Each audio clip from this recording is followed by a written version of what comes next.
Hey everybody, Mark Herman, aka LA Bengal fan on Twitter, Facebook, Instagram, YouTube, repping the Bengals here. A long time no see. I want to wish everybody a Merry Christmas and a Happy New Year. I wanted this for the thumbnail in the beginning, so we're not going to do the whole show in this hat, but you get the idea.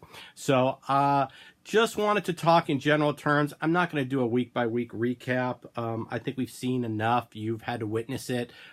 Didn't jump for joy when we beat the Raiders. One of the funniest tweets I think I read was, Bengal turnaround underway, winning streak at 1. Marvin Lewis extended to 2028 after the win on the Raiders. It was like, who cares? I mean, we beat up a 3-10 team. It's like, who cares? Just like the Browns game yesterday. I mean, the Browns, I'm happy for their win. We are two teams going in opposite directions, but you guys beat up on a depleted Bengal team. I mean, who cares? So we'll go through. I'll touch on a couple little things, but overall, this is just a general update and an opportunity to wish you all a happy holidays and a happy new year before the end of the season. So didn't expect to win yesterday, especially given the personnel. I mean, we're just so decimated. There's just, when Cody Core is one of your top options, we're in trouble. So did want to comment though on Baker Mayfield staring down Hugh Jackson. It's like, dude, that's so Bush League. I just cut it out.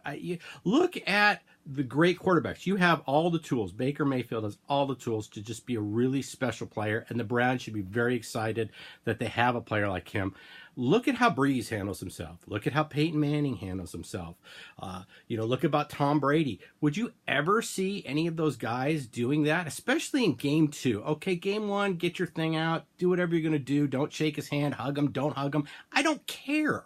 That's all minutia and just soap opera bullshit.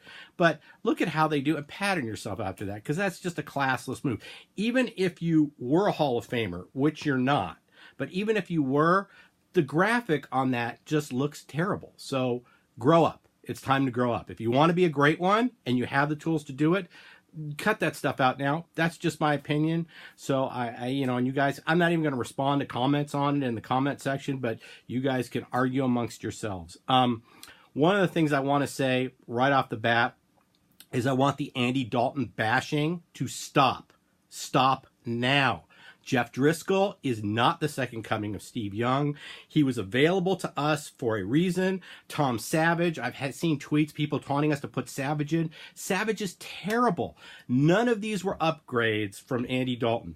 Andy Dalton was not the reason we were losing this season. He was actually playing very well. He was having that same type of season he had before he broke his thumb last time. So Andy Dalton was not the problem. I want everybody just to stop the Andy Dalton bashing and stop acting like Jeff Driscoll's the answer. He's not the answer. If you think he's the answer, look at the stats from yesterday. Look at the first half stats. 3 yards passing. I think it was 2 for 6 for 3 yards in the first half. Okay, Driscoll is not the answer. Stop the Andy Dalton bashing. We would have won. We would have beaten Denver. We would have beaten. We would have had a chance to win yesterday, and we would have beaten San Diego. I'll get into the San Diego game because I was there, but we would have beaten San Diego if Andy Dalton was our quarterback. So stop the Dalton bashing now. In terms of the season, I mean, we're just. It's like the toilet's been flushed and we're that turd circling the bowl, just waiting, and we're 1 week away from just finally it ending and we're off to the city sewer. So that's kind of where we're at. We've got, I've heard talks about Vance Joseph's going to get fired at Denver and he could be our new DC, and all that may be the case. If it's one thing we learned from last year, it's nothing, and I mean nothing, will surprise me. Marvin extended. Marvin becomes GM. Hugh becomes our head coach. Both of them are fired. Both of them stay. Who knows? We don't know. Vance Joseph would be a very competent defensive coordinator. I would welcome him back. Don't think he's head coach material. I think he showed us that in Denver. He had more tools to work with, more money to work with, and couldn't make it happen there.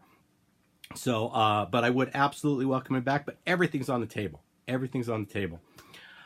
I get a lot of requests over different things from the about the memorabilia. I showed some pictures of some Tyler Boyd pictures that a friend of mine, Alan Applegate. If you're not on the Bengals memorabilia page on Facebook, you should be. There are guys that go to signings. If you want stuff done, they're constantly getting extra stuff signed, and they're looking to sell it. You know, it pays for their stuff. So I have a friend over on Facebook that I bought a couple things from. I showed you his Tyler Boyd pictures. One of the things I treated myself to, and since it's the holiday season, I thought I would share this, is there was a Sam Hubbard signing he attended a couple weeks ago. So we found some pictures of the first touchdown by Sam Hubbard, and I love this one because he's jumping over Ryan Tannehill after scoring his touchdown. And we got him to put in first career touchdown. So, and then I've got one with him heading to the end zone. Same play, different view, but really nice SIGs. And so I treated myself to this. And the other one I'm going to show you, because these are our two bright spots on the season, is Jesse Bates. I have a picture here that my friend had signed. This is obviously from the first week of the season against the Colts. And then I have this one here, and he's got a really nice signature.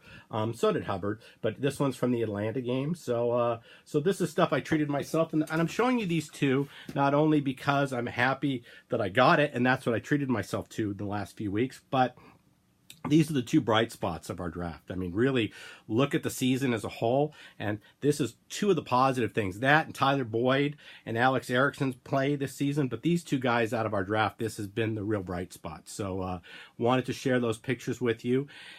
And lastly, I want to talk about the San Diego game. I did attend. I had a great time. We tailgated. Big Bengal turnout. It was just a lot of fun. If you're a Baltimore fan and you were able to attend the game this last weekend, not only did you see a great game, but you saw what just an intimate venue. I would really like to see the Chargers make the AFC Championship, because I would like to see, and actually host a game, because that would be great to have the NFL at the AFC Championship game only have 27,000 tickets for families, for everybody. This stadium is unbelievable. It's about a third of the size. It's a soccer field.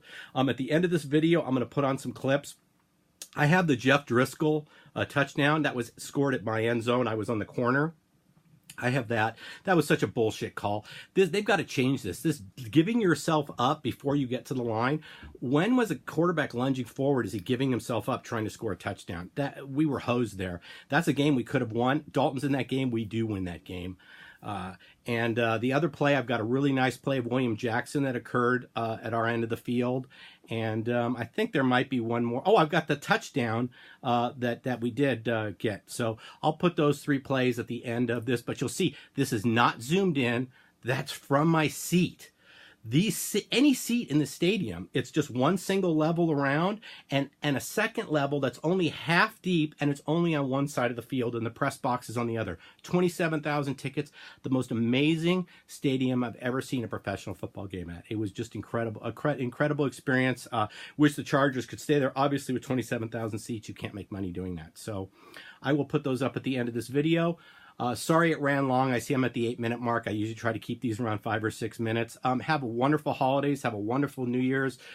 We're all just in holding position to see what's going on, what Mike Brown does. We're just waiting. So we'll see. I'll put something up after the season when there's news. Like I said, Marvin Lewis is fired. Mike Brown dies. I'll put up a video immediately. So that's what we're waiting for, some big news. Let's just see how it turns out. Don't think we're going to beat the Steelers. Don't think it will matter. I think Baltimore takes care of business. They've got the brass ring in front of them, so congratulations. I really think they'll win the division. And lastly, it was just absolutely phenomenal to see karma, to see a guy who sold T-shirts celebrating concussing a player being the reason the Steelers aren't going to the postseason. So that was that was a Christmas gift early, and all I have to say is karma, baby, karma. So with that, I will say fuck Mike Brown until we get back to the Super Bowl, and fuck Marvin Lewis until you're fired. So have a Merry Christmas and Happy New Year, everybody.